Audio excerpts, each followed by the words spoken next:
Eiffel Tower. The design of the Eiffel Tower was the product of Maurice Koechlin and Émile Nouguier, two senior engineers working for the Company of Eiffel Establishments, after discussion about a suitable centerpiece for the proposed 1889 World Exhibition, a World's Fair to celebrate the centennial of the French Revolution. Eiffel openly acknowledged that inspiration for a tower came from the Latting Observatory built in New York City in 1853.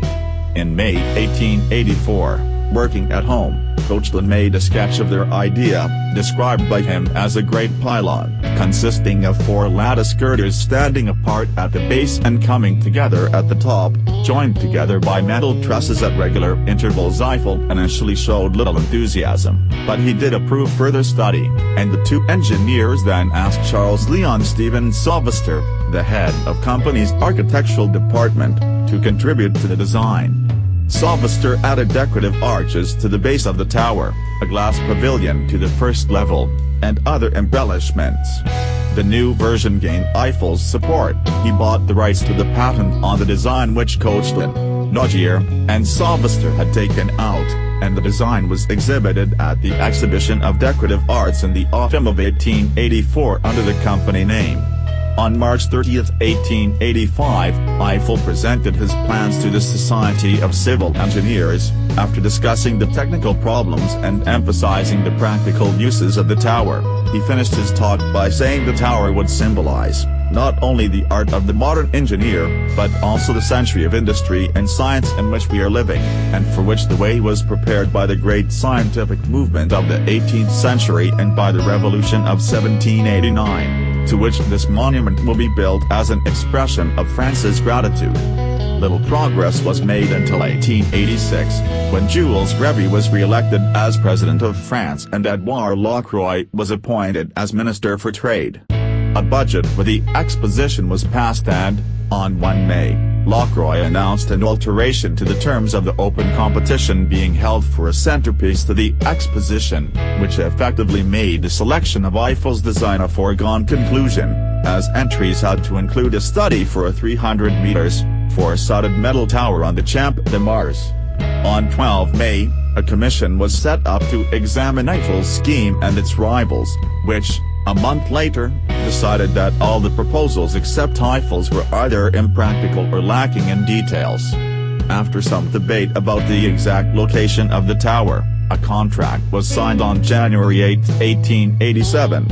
This was signed by Eiffel acting in his own capacity rather than as the representative of his company, and granted him 1.5 million francs toward the construction costs, less than a quarter of the estimated 6.5 million francs.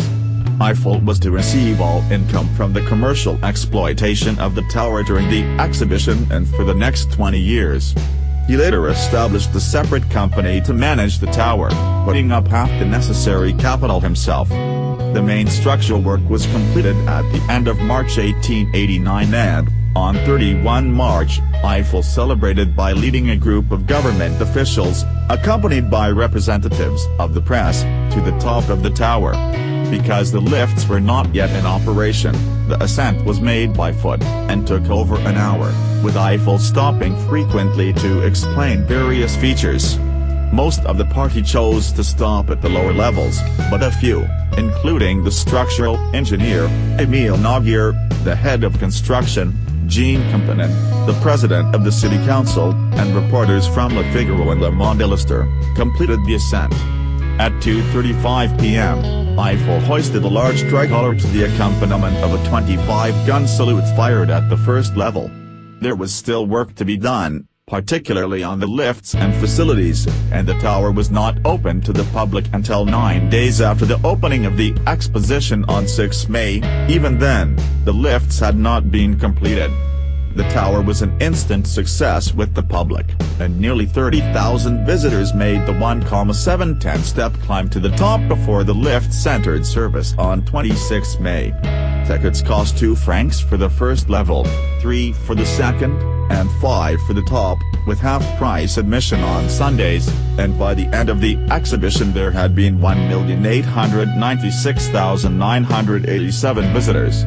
After dark, The tower was lit by hundreds of gas lamps, and a beacon sent out 3 beams of red, white and blue light. 2 searchlights mounted on a circular rail were used to illuminate various buildings of the exposition. The daily opening and closing of the exposition were announced by a cannon at the top.